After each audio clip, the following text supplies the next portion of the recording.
Question number 5.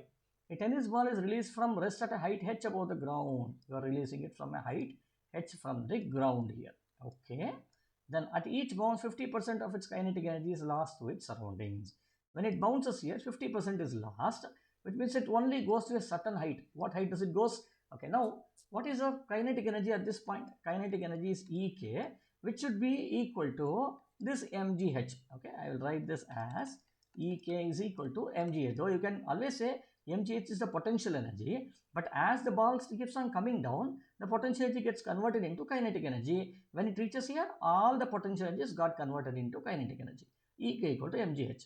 Now what does it say? At each bounce, 50% of its kinetic energy is lost.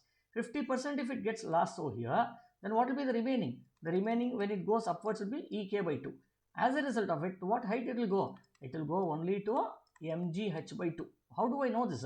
Because now you see the maximum kinetic energy, the total energy along this path is never changing, right? It will be due to kinetic plus potential. So at this point, the kinetic energy becomes 0, but potential energy will be equal to the kinetic energy at the start, right? So therefore, here it should be mgh by 2.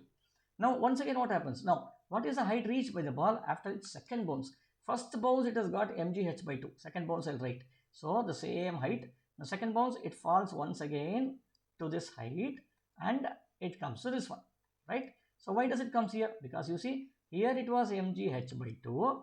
When it came here also, it was mgh by 2. But when it bounced back, it lost half of its energy, which means the remaining energy in it was mgh by 4. So, it can raise also to a height of this much.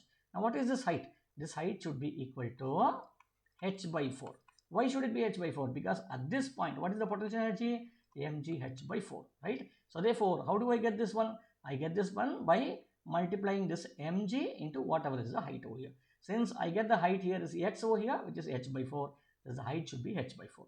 Thus, the right answer is h by 4. If you do not understand this, you put it across in the comments. I will just try to elaborate this in a little bit more way. Okay.